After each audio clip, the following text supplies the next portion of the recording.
네, 오늘 우리 코로나 이후로 성찬식을 거행하지 못하고 있지만은 이렇게 기도회로라도 모일 수 있는 것을 이제 감사하면서요. 우리 특별히 고난 주간 중에서도 이 금요일이 우리 예수님께서 십자가에 못 박히신 날인데 오늘 멜기세덱 예수라는 제목으로 멜기세덱과 관련된 예수님의 그 진실을 성경 말씀으로 한번 나눔으로써 그 성찬식을 좀 대신하려고 합니다. 왜냐하면 이 멜기세덱은 성경에서 우리 주님의 성찬식을 예표한 인물이요, 또 최초의 성찬식을 보여준 인물이기 때문입니다. 이 멜기세덱이 바로 예수님의 예표라고 하겠습니다. 대제사장이시며 동시에 왕이 되시는 그런 신성하신 존재로 예수님의 예표로 이 멜기세덱이 나타나고 있습니다. 그래서 오늘 이 성찬식을 베푸시는 우리 예수님을 말할 때 이 성경에서 미리 보여준, 그러니까 이 하나님의 구원의 역사 속에 하나님이 미리 그것을 보여주신 것이요, 멜기세덱을 통해서 예표가 되는데, 거기에 대한 이제 본문 말씀을 오늘 함께 살펴보면서 우리 성찬식을 못하는 성금요일의 아쉬움을 우리가 좀 대신하고요, 또 우리가 꼭 알아야 될 말씀이기도 합니다. 그런데 평소에 이 말씀을 이렇게 이 말씀을 전할 그런 기회가 막상 좀 막 가지기가 좀 어렵습니다. 그래서 오늘 이 기회로 말씀을 나누고자 합니다. 멜기세덱에 대한 본문은 이 히브리서 성경, 신약 성경 히브리서 5장, 6장, 7장에 걸쳐서 나오는 굉장히 큰 주제예요. 그리고 오늘 봉독해 주신 6장의 끝부분에 멜기세덱은 예수께서 멜기세덱의 반차를 따라 영원히 대제사장이 되어라는 이 말씀이 그 핵심이 되겠습니다. 그래서 예수님은 이제 멜기세덱 라인에, 혹은 멜기세덱 계통에, 혹은 멜기세덱 같은 그런 대제사장이시다 하는 이 메시지가 아주 중요한 메시지가 되는 것입니다. 여러분, 멜기세덱은 언제 사람이냐면 우리 구약 성경의 믿음의 사람, 믿음의 조상이라고는 아브라함 시대예요. 그러니까 예수님 오시기도 전 2000년 전에, BC 2000년경의 사람입니다.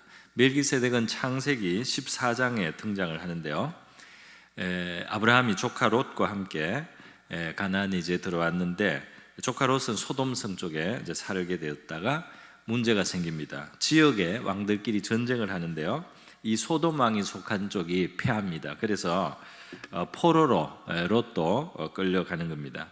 그러니까 이제 아브라함이 원래 상관이 없는 일이지만은 자기 조카가 포로가 된 이상 가만히 있을 수가 없어서 이 전쟁에 이제 개입을 하게 되는 겁니다. 그래서 집에서 길리운 318명, 큰 족장이죠. 집에 이렇게 일하는 사람들이 많아요. 그리고 아브라함과 동맹관계에 있는 가문들이 있습니다. 그래서 아브라함은 주변과 항상 좋은 관계를 가졌던 것 같아요. 믿음의 사람이 우리 주변과 좋은 관계를 맺는 덕을 갖출 수 있기를 바랍니다.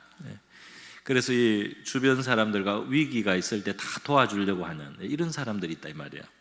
그렇게 해서 아브라함이 이 동맹관계에 있는 사람들과 함께 가서 이 왕들하고 싸우는 겁니다. 그래서 그 전쟁에서 승리를 해서요, 조카로 또 이제 포로에서 데려오고, 또 다른 포로들까지 다 데려오고, 또 잃었던 재물도 다 찾아오고 하니까 다른 사람들이 볼 때 너무너무 고마운 사람이죠, 아브라함이. 창세기 14장에 보면 17절부터 20절에 이제 나오는데, 이때 나와서 환영했던 사람 중에 그 지방에 아마 이 멜기세덱이라고 하는 사람이 있었습니다. 그 부분을 우리 한번 성경을 같이 한번 보도록 하겠습니다. 창세기 14장 17절부터 같이 한번 읽겠습니다. 이때 아직 아브라함의 이름이 아브람으로 개명하기 전입니다. 같이 한번 읽습니다. 시작. 아브람이 그돌라오멜과 그와 함께한 왕들을 쳐부수고 돌아올 때 소돔 왕이 사회의 골짜기 곧 왕의 골짜기로 나와 그를 영접하였고, 살렘 왕 멜기세덱이 떡과 포도주를 가지고 나왔으니 그는 지극히 높으신 하나님의 제사장이었더라. 그가 아브라함에게 축복하여 이르되 천지의 주제이시오 지극히 높으신 하나님이여, 아브라함에게 복을 주옵소서. 너희 대적을 내 손에 붙이신 지극히 높으신 하나님을 찬송할지로다 하매, 아브라함이 그 얻은 것에서 10분의 1을 멜기세덱에게 주었더라. 아멘. 여기 짧은 본문인데요, 성전하고 돌아오는 아브라함을 환영했던 사람 중에 바로 이 멜기세덱이 이제 소개되고 있습니다. 18절에 보면 살렘 왕이라고 되어 있죠. 이 예루살렘의 그 살렘입니다. 그 지역이었던 것 같고요. 살렘이라는 이름은 살롬, 평안, 평화라는 뜻이죠. 그리고 떡과 포도주, 우리에게 지금 신약 시대에 바로 예수님의 살과 피를 상징하는 그 떡과 포도주를 그가 가지고 나왔고요. 그는 지극히 높으신 하나님의 제사장이었다 그랬어요. 그러니까 이 시대에 벌써 아브라함이 있기도 전에, 아브라함이 오기 가나안 속에도 이렇게 하나님의 제사장들이 있기도 했습니다. 그가 아브라함을 축복합니다. 천지의 주제시오 지극히 높으신 하나님이 아브라함에게 복을 주옵소서. 너희 대적을 내 손에 붙이신 지극히 높으신 하나님을 찬송할지. 지극히 높으다, 그 말씀을 되풀이합니다. 이 창조주 하나님을 말하는 거죠. 그래서 아브라함은 이 사람을 자기를 축복하는 하나님의 제사장으로 인정하고, 그래서 10분의 1을 11조를 그에게 이제 드림으로써 그에게 감사도 하고 또 믿음을 표현하고요, 하나님께 이제 감사를 또 표현하는 이런 일을 하는 것입니다. 이 멜기세덱이라는 이름 뜻이 말이죠, 멜기라는 이 말은 멜레크 왕이라는 말을 이렇게 압축한 것입니다. 그리고 세덱이라는 말은 이제 체덱이라는 히브리어 의롭다는 거, 그 이제 뜻입니다. 그래서 이게 왕 그리고 의 이렇게 되어 있어요. 이제 히브리어는 그렇게 두 개를 나란히 놓으면 중간에 자동으로 뒤에 것의 앞 이렇게 됩니다. 그래서 의의 왕으로 이렇게 돼요. 그래서 멜기 체덱하면은 의의 왕이 되는 겁니다. 그리고 이 사람은 의의 왕이, 이름 자체가 의의 왕이고 살레명 하니까 동시에 평강의 왕이기도 합니다. 그리고 동시에 지극히 높으신 하나님의 대제사장이에요. 그리고 이 사람은 아브라함을 축복할 수 있는 영적인 권위를 가졌다고 할 수 있습니다. 할렐루야. 아브라함도 그걸 인정한 거예요. 그래서 자기의 10분의 1을 하나님 앞에 이 멜기세덱에게 이제 드리는 것입니다. 그래서 바로 이 말씀을 히브리서 7장이 해석을 하고 있습니다. 이것도 같이 한번 보겠습니다. 히브리서 7장 1절에서 3절 말씀도 같이 봅니다. 시작. 이 멜기세덱은 살렘 왕이요 지극히 높으신 하나님의 제사장이라 여러 왕을 쳐서 죽이고 돌아오는 아브라함을 만나 복을 빈자라. 아브라함이 모든 것의 10분의 1을 그에게 나누어 주니라. 그 이름을 해석하면 먼저는 의의 왕이요 그 다음은 살렘 왕이니 곧 평강의 왕이요 아버지도 없고 어머니도 없고 족보도 없고 시작한 날도 없고 생명의 것도 없어 하나님의 아들과 닮아서 항상 제사장으로 있느니라. 아멘. 멜기세덱이라는 인물은 신비로운 인물인데요, 그 사람이 과연 정체가 무엇인지는 우리가 정확히 알 수는 없습니다. 그러니까 보통 사람인데 지금 해석을 이렇게 하는 것인지, 아니면 그 사람이 실제로 어떤 신비로운 영적인 어떤 그런 천사가 혹시 사람으로 나타난지 그런 건 모르겠어요. 그러나 그 사람에 대해서 구약 성경 창세기 14장에 그렇게 한 것 외에는 이 사람은 족보도 없고 아버지 어머니에 대한 소식도 없고 언제 시작했다 언제 죽었다는 기록도 없어서 그분에 대한 기록 자체를 볼 때 마치 시작과 끝이 없으신 하나님의 아들처럼 묘사되어 있다는 겁니다. 할렐루야. 이것이 바로 멜기세덱이라는 제사장의 이제 특징이 되는 것이죠. 그래서 히브리서 이 7장에서 구약에 아브라함에게 나타났던 멜기세덱에 족보가 없다, 죽은 날짜, 죽은 때나든지 나이 이런 것이 없는 것을 가지고 이제 의미를 거기에서 부여하게 되는 것입니다. 시작과 끝이 없는 존재, 항상 있는 제사장이죠. 아브라함보다 높으신 분이죠. 그래서 이스라엘 민족에게 있어서 아브라함보다 높은 사람은 생각하기가 어려운데요, 바로 하나님의 아들 그리스도를 닮았다고 이제 설명을 하는 것입니다. 자, 이것이 바로 멜기세덱이라는 그 인물이 이제 등장한 겁니다. 아브라함 시대에 등장했어요. 그런데 멜기세덱이 한 번 더 등장합니다. 언제냐면 1000년이 지나고, 그래서 예수님 오시기 1000년 전, BC 1000년경에 다윗 왕의 시대에 다시 한번 언급이 되는 거죠. 그래서 다윗이 하나님께 영감을 받은, 다윗은 왕이지만 선지자기도 해요. 영감을 받아서 말하고, 그리고 시편을 쓸 때 성령으로 시편을 고백하는데 그때 이제 메시아에 대한 예언 예시도 나오는 겁니다. 네, 그래서 시편 110편이 바로 장차 오실 메시아에 대한 다윗을 통한 하나님의 예고였어요. 그것을 우리가 한번 보도록 하겠습니다. 사실 이 본문이 익숙한 분들이 있을 겁니다. 시편 110편 1절부터 같이 읽습니다. 시작. 여호와께서 내 주에게 말씀하시기를 내가 내 원수들로 내 발판이 되게 하기까지 너는 내 오른쪽에 앉아 있으라 하셨도다. 여호와께서 시온에서부터 주의 권능의 귤을 내 보내시리니 주는 원수들 중에서 다스리소서. 주의 권능의 날에 주의 백성이 거룩한 옷을 입고 즐거이 헌신하며 새벽 이슬 같은 주의 청년들이 주께 나오는도다. 여호와는 맹세하고 변하지 아니하시리라. 이르시기를 너는 멜기세덱의 서열을 따라 영원한 제사장이라 하셨도다. 주의 오른쪽에 계신 주께서 그의 노하시는 날에 왕들을 쳐서 깨뜨리실 것이라. 문나라를 심판하여 시체로 가득하게 하시고 여러 나라의 머리를 쳐서 깨뜨리시며 길가의 시냇물을 마심으로 그의 머리를 드시리로다. 아멘. 자, 바로 이제 우리 특별 새벽기도 화요일 날 나오신 분들은 다윗의 주라는 제목으로 설교 말씀을 들으셨는데요. 거기서 바로 예수님이 인용하신 것이 이겁니다. 바로 이 1절이에요. 이스라엘 백성들은 오시는 그리스도가 바로 다윗의 후손이라고 다 알고 있는데, 이 다윗 자신은 이 시편 110편을 통해서 그리스도를 자기 후손으로 생각하고 낮춰 부르는 것이 아니고 자신의 주님으로 부른다는 겁니다. 그 자신의 주님이 하늘에 있다는 거예요. 그러면서 여호와가 계신데 또 내 주도 계십니다. 그런데 그 여호와께서 하늘에 있는 내 주에게 말씀하기를 내가 너 원수들을 너 발판이 되게 하기까지 너는 내 오른쪽에 앉아 있으라 말이죠. 이렇게 하셨다니까 하늘의 비밀을 다윗이 영감으로서 듣고 보는 것입니다. 그걸 기록한 거예요. 그래서 이 하늘에 계신 다윗의 주가 바로 그리스도라는 거죠.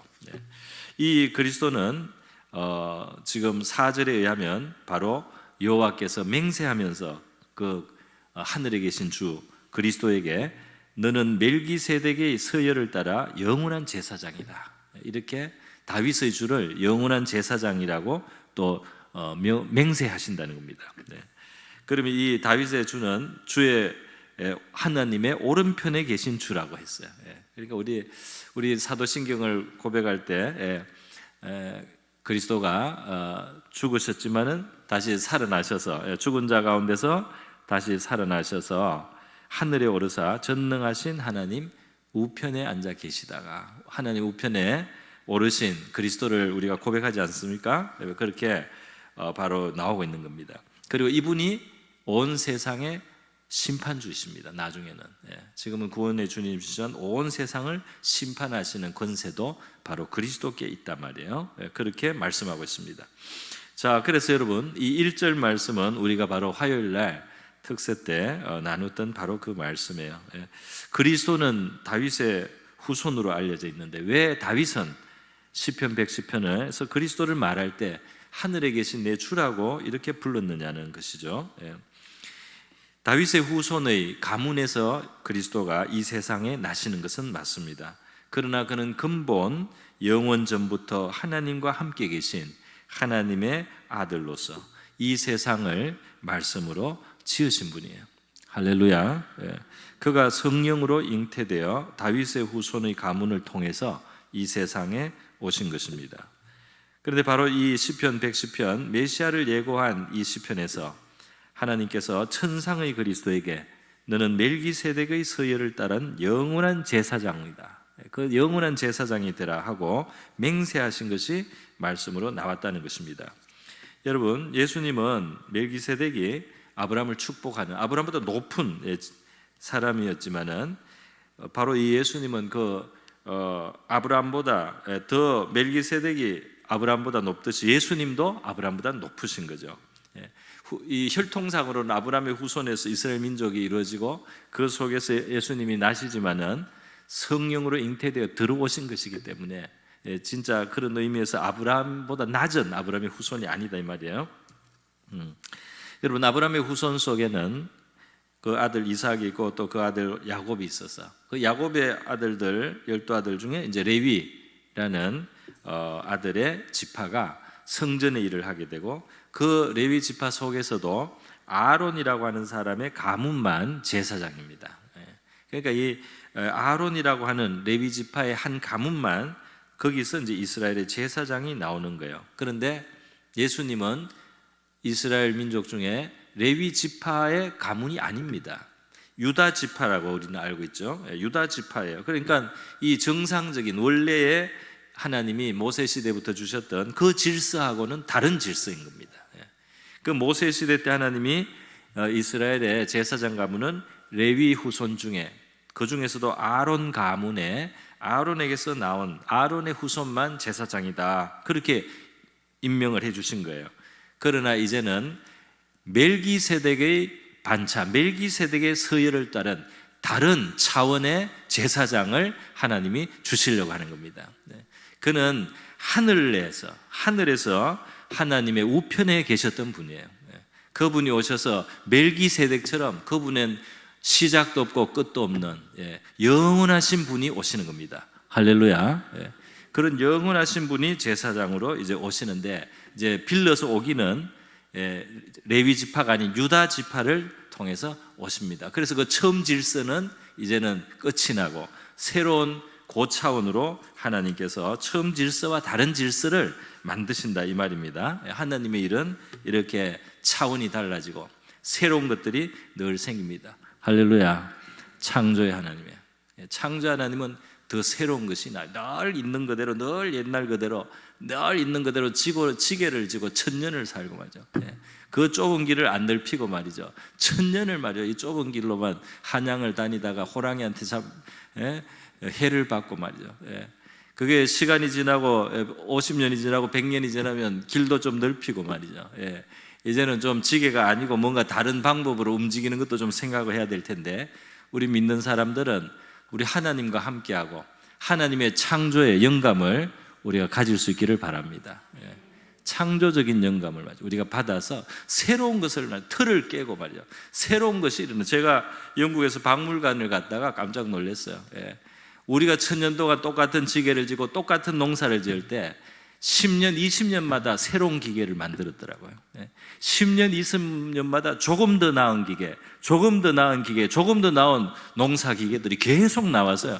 마지막에 가니까 이제 우리 경운기 같은 게 나오고 말이죠. 우리 탈곡기 같은 게 나오고 이렇게 수백 년간 그게 쌓여서 나온 겁니다. 끊임없이 발전하는 민족. 하나님이 영감을 주시는 것입니다. 할렐루야.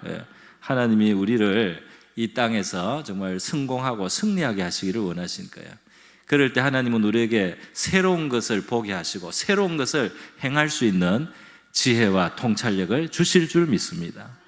그래서 옛 질서에는 레위 지파에서만 나와가지고 이렇게 했어요. 그런데 하나님은 상상하지 못한 일을 하시는 겁니다. 바로 영원 전부터 하나님 우편에 계신 분이 이제 레위 지파가 아닌 지파를 사용해서 오셔가지고, 그리고 새로운 영원한 제사장의 역할을 해서 이 백성들이 그동안 드렸던 제사도 감사하고 고마운 일이지만은 이제는 더 높은 차원의 완전한 제사, 완전한 제사장을 가지게 하시는 것입니다. 할렐루야.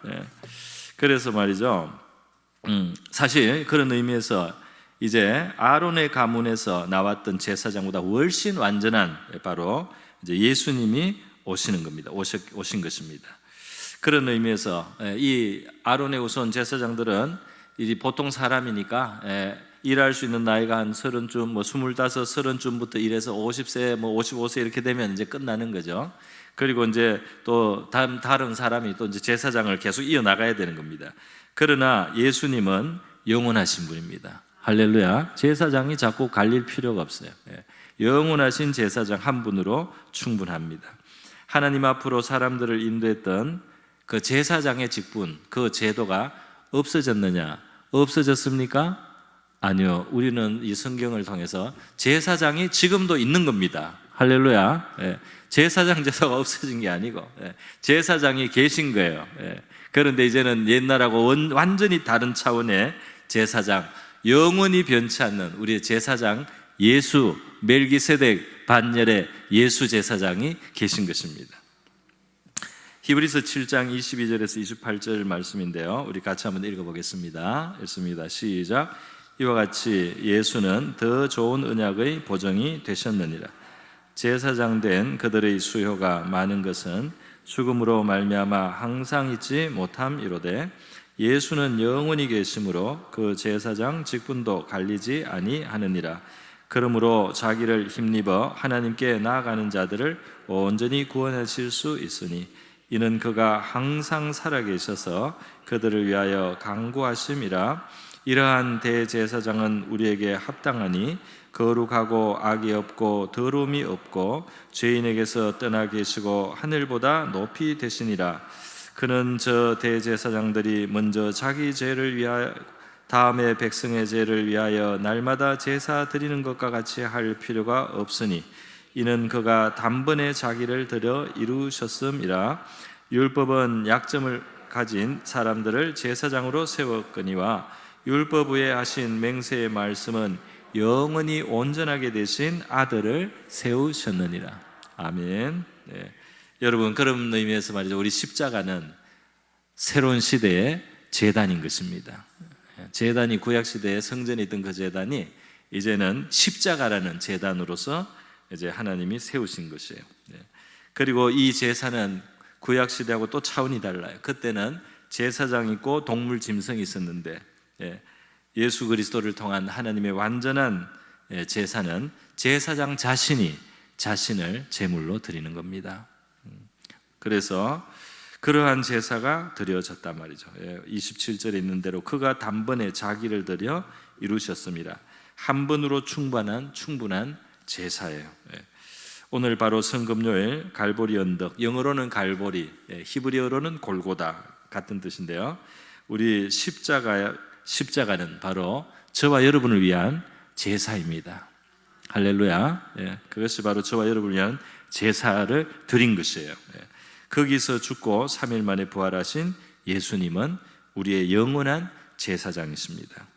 그는 자기를 힘입어서 하나님께 나가는 자들을 온전히 구원하실 수 있습니다. 할렐루야. 우리 힘으로는 안 되고 우리 자격으로는 안 된단 말이에요. 그러나 우리는 부족하고 우리는 모자라고 우리는 너무 허물이 많아서 부끄럽다 할지라도 그를 힘입으면 하나님 앞에 나갈 수 있습니다. 그를 힘입으면 누구라도 하나님 앞에 나갈 수 있음을 믿으시기 바랍니다. 내 살과 피를 먹고 마시는 자는 영생을 얻겠다고 예수님께서 제자들에게 말씀하셨습니다. 그런데 이 멜기세덱이 바로 이제 아브라함에게 말이죠, 믿음의 사람 아브라함에게 떡과 포도주를 주지 않습니까? 그때 이미 예표가 됐다 이 말이야. 할렐루야. 믿음의 사람에게 떡과 포도주를 주는 멜기세덱, 의의 왕, 살렘 왕, 평강의 왕, 시작도 끝이 없는 영원한 제사장이 믿음의 사람 아브라함에게 떡과 포도주를 줄 때 하나님의 마음속에는 예수를 이 세상에 보내시기 2000년 전에도 우리에게 영생을 주는 완전한 제사와 제물이 되는 생명을 주는 양식과 음료가 되는 그 예수라는 생명의 떡과 양식을, 음료를 우리에게 주시려고 하신 거예요.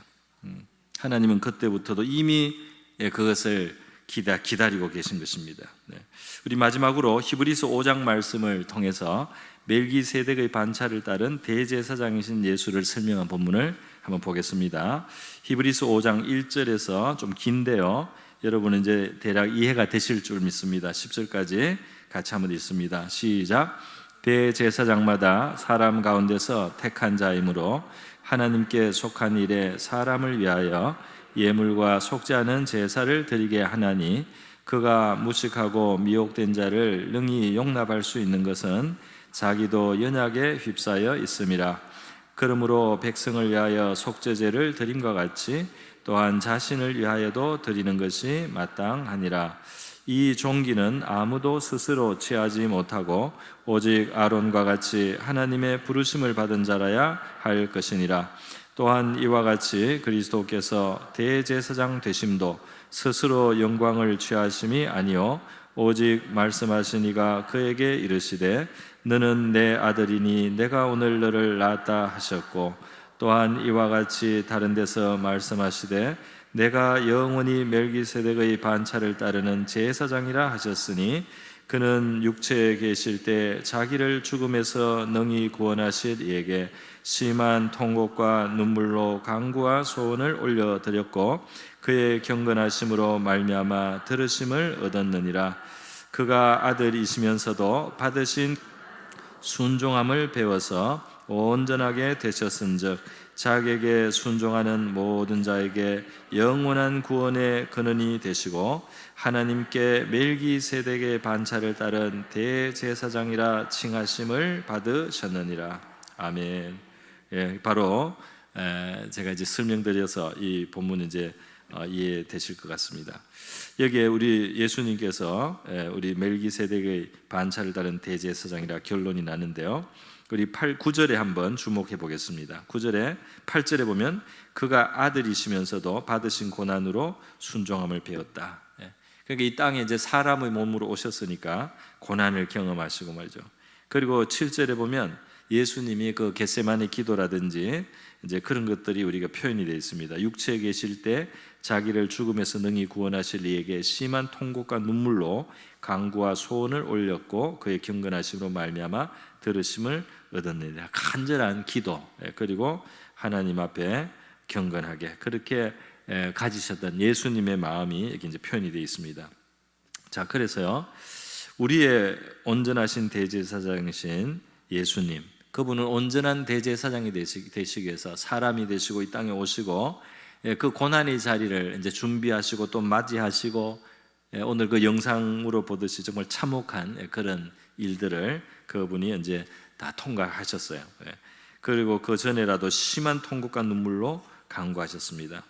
하나님의 아들도 고난을 통해서 순종함을 배웠다고 했습니다. 할렐루야. 얼마나 참 놀라운 말씀입니까? 우리 고난을 또 고난 속에서도 순종하는 그 속에서 온전함이 이루어진단 말이죠. 온전함에 이르는 이런 과정 속에는 이 고난이라는 요소도 있고 그 속에서 하나님께 순종하는 이런 속에서 온전해집니다. 우리 자기 고집대로만 가면 절대로 온전해지지 않습니다. 우리에게 완전한 대제사장이 있습니다. 그런데 우리가 이 완전한 대제사장의 도움을 받기 위해서 오늘 이 본문 9절 히브리서 5장 9절에 그가 온전하게 되셨은즉 자기에게 순종하는 모든 자에게 영원한 구원의 근원이 되시고라고 했죠.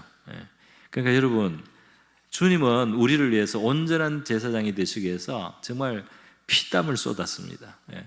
그런데 그 온전한 대제사장이신 주님이 우리를 위해서 예비하신 구원과 또 은혜와 은총과 축복의 세계가 있는데 우리가 그것을 대제사장인 예수를 힘입어서 하나님 앞에 나가서 이 제사장이 있으면 그 바로 죄 용서를 받는 것, 하나님의 은혜와 축복을 회복하고 풍성히 얻는 것인데요. 바로 이 우리를 위해서 대제사장이 온전한 대제사장이 되기 위해서 예수님은 피땀을 쏟고 그리고 통곡하고 눈물을 쏟고 간구와 소원을 드리고 이렇게 해서 온전한 대제사장이 되셨는데 우리에게는 완전한 대제사장이 있어서 제사장에게는 문제가 없습니다. 다만 우리가 이 온전하신 분의 준비하신 그 온전한 구원을 우리가 우리의 것으로 누리기 위해서는 그분께 순종해야 합니다. 할렐루야. 그분이 좋은 것을 준비했는데 그분의 말을 듣지 않으면 그분이 준비해서 그분이 아무리 온전해도 그분이 우리에게 온전한 것을 주시기 위해서 준비한 것을 그분의 말을 안 듣는데 어떻게 우리의 것이 되겠습니까? 그러므로 여러분 우리에게 있는 것은 제사장이 부족한 제사장이 문제가 아니에요. 우리에게 무슨 우리를 하나님 앞으로 도와주고 축복을 주시고 또는 용서를 받게 하고 우리에게 새로운 은혜의 길을 주실 그 대제사장 축복의 통로 되시는 분이 없어서 문제가 아닙니다. 우리는 그분이 온전함을 얻기 위해서 그처럼 애쓰시고 땀 흘리셔서 이루신 그 온전한 제사장이 있었지만은 그분의 말을 요만큼이라도 좀 듣느냐 말이에요. 그분의 말을 요만큼이라도 우리가 들어서 우리가 순종을 할 때 그분이 예비하신 그 풍성한 은혜들이 우리에게 누려지게 될 줄 믿습니다. 그래요. 그래서 그분께 순종하면 순종할수록 그분이 우리에게 주실 수 있는 구원은 커지게 될 줄로 믿습니다. 그렇기 때문에 우리는 사실 우리가 하나님이 이래야 되고 저래야 되는 게 아니고 우리가 하나님께 얼마나 듣느냐가 우리의 운명을 바꿉니다. 하나님을 움직여서 우리가 운명을 바꾸는 게 아니고 우리가 하나님께 듣고 그게 따르면 우리의 운명이 바뀌는 겁니다. 살 길이 생기는 줄 믿습니다. 대제사장이 완전한 분이 계시다니까요. 그래서 그분의 구원이 우리의 삶 속에 더 풍성하게 체험될 수 있도록, 누려질 수 있도록 그분께 귀를 기울이는 저와 여러분 될 수 있기를 바랍니다. 제사장은 가장 곤란한 문제를 해결합니다. 죄의 문제만큼 곤란한 문제가 없어요. 그것도 해결하시는 분이에요. 하나님과 화평을 가져옵니다. 이 모든 것이 하나님과 화평한 속에 모든 좋은 것이 다 있지 않겠습니까? 하나님하고 화평하게 되고 하나님의 은혜와 복이 우리의 것으로 열려 있는 것입니다. 예수님은 바로 그렇게 하시는 온전한 제사장이에요. 그래서 예수께 우리 귀를 열고 예수님께 순종하는 것이 우리의 성공인 줄 믿습니다. 성공이요, 축복이요, 그것이 우리의 완전이에요. 여러분, 하나님은 이 멜기세덱을 아브라함 시대부터 이미 보여주시면서 그 떡과 포도주로 아브라함을 영접하고 축복하는 모습으로 장차 오실 우리 멜기세덱의 계율을 따른 그런 영원한 제사장을 우리에게 주시려고 작정하셨고, 다윗의 시대도 예언하셔서요, 하늘에 계신 주께서 멜기세덱과 같은 제사장으로 이 세상에 오실 것을 예고하셨습니다. 하나님은 이렇게 준비하시고 이렇게 이 제사장을 위해서 이렇게 공을 들이셨어요. 할렐루야. 수천 년의 공이 든 겁니다. 그리고 피땀을 쏟는 희생을 하신 겁니다.